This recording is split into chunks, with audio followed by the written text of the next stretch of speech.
नमो बुद्धाय, नमो धम्माय, नमो संघाय। सभी मानव समाज को यह संदेश सुनिए। लाफिंग बुद्धा, जिनका असली नाम क्या है, होताई, और ये कहाँ के रहने वाले थे, जापान के। और इनका चीन और जापान में ज़्यादा प्रचार प्रसार है। ये तथागत बुद्ध के शिष्य थे। जब इनको शिक्षा प्राप्त हो गई तब ये हंसने लगे। हंसने लगे हंसते हंसते इन्होंने पूरी जिंदगी हंसाना लोगों को समझा। किधर भी जाते, चारिका करते, कहीं भी कथा में, प्रोग्राम में जाते तो हंसाना लोगों को, बस हंसाना। ऐसे ये भी कहा जाता है कि हंसाने से मनुष्य खुशी होती है। 100% बीमारी तो उसमें से 50% बीमारी खत्म हो जाती है हंसने से। तो हंसने से सबसे बड़ा रोग भी कहा जाता है इसको। ये रोग समझ लो, लेकिन हंसना बहुत ज़रूरी है। हंसना ज़रूरी है। 24 घंटे में कम से कम 1 घंटा हंसो कम से कम। तो लाफिंग बुद्धा जो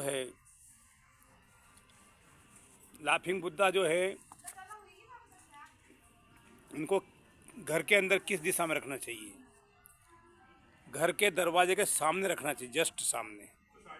इनका हंसा हुआ चेहरा दिखना चाहिए। तो तथागत बुद्ध के प्रिय शिष्य थे ये, और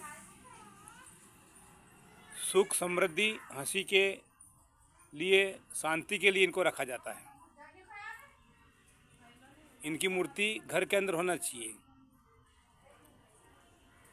एक मान्यता कि ये भी है कि घर में पैसा की कमी नहीं आती है। ऐसे बौद्ध धर्म में ऐसी बात को नहीं कहा जाता है, लेकिन कुछ किताब में हमने देखा है। कमाने तो पड़ेगा, मेहनत तो करना पड़ेगा, कर्म तो करना पड़ेगा, लेकिन पैसे की कमी कैसे नहीं आएगी? जैसे अपने पास में 1000 रुपया है, अगर हम उसको नशे में ख़त्म कर रहे हैं या कोई गंदा काम में ख़त्म कर रहे हैं तो पैसे बर्बाद होना है। अगर हमारे पास 1000 रुपये है तो उसमें से हम अच्छे फल फ्रूट खरीदेंगे, अच्छी चीज़ खरीदेंगे, तो पैसा बर्बाद नहीं होगा।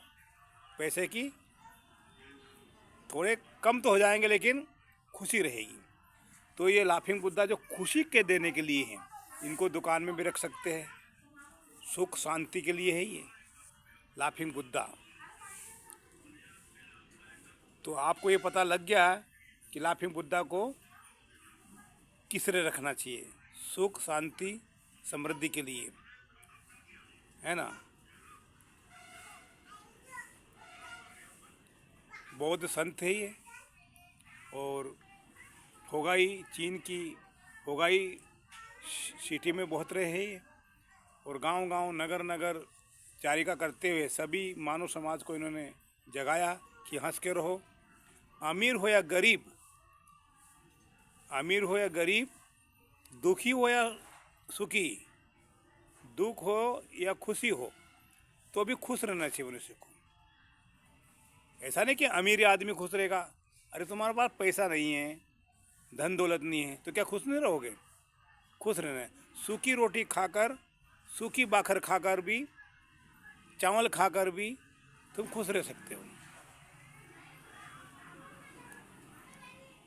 मेहनत करने की कोशिश करो, कमाने की कोशिश करो। तथागत ने कहा कि मेहनत करो, कर्म करो, तब पैसा आएगा, तब खुशी आएगी। तो आपको ये बताया हमने लाफिंग बुद्धा के बारे में। तथागत के ये प्रिय शिष्य थे। लाफिंग बुद्धा को कैसे रखना चाहिए आपको बताया। दरवाजे के सामने रखना है, दुकान के सामने रखना चाहिए, है ना, गेट जस्ट सामने।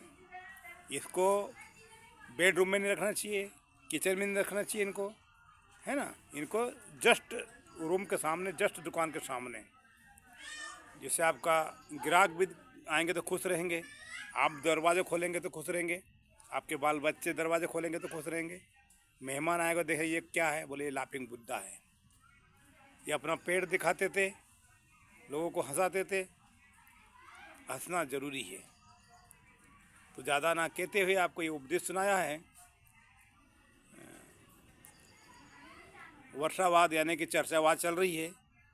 ये असल में वर्षावाद है, लेकिन ये चर्चावाद करता हूँ मैं। जहाँ भी जाता हूँ, जाना ज़रूरी है। ऐसा नहीं कि वर्षावाद के टाइम में बौद्ध विहार में रहूँ, ऐसा नहीं। कोई भी गांव में जाता हूँ, कोई भी नगर में जाता हूँ, कोई भी बाड़े में, मोहल्ले में जाता हूँ और चर्चावाद करता हूँ। तो मैंने आज चर्चावाद करी है देवास ज़िले में कमलापुर गांव में 9 अगस्त को आदिवासी दिवस मनाया हमने, और यहाँ पे हमने चर्चा करी है, चर्चावाद करी है कि देखो आपको खुश रहना है। मैंने अपने आदि मानव आदिवासी बंधुओं को समझाया है कि खुश रहो, हाँ कमाने की कोशिश करो, बिजनेस करो, धंधा करो, राजनीति करो और एकता से रहो।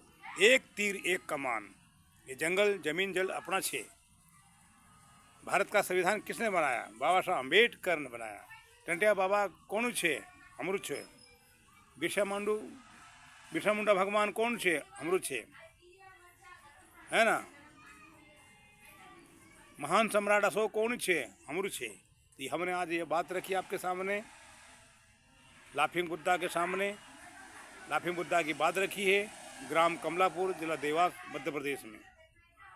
सबको जय जोहार, जय भीम, नमो बुद्धाय, वंदामी। सबका मंगल हो, सुखी हो।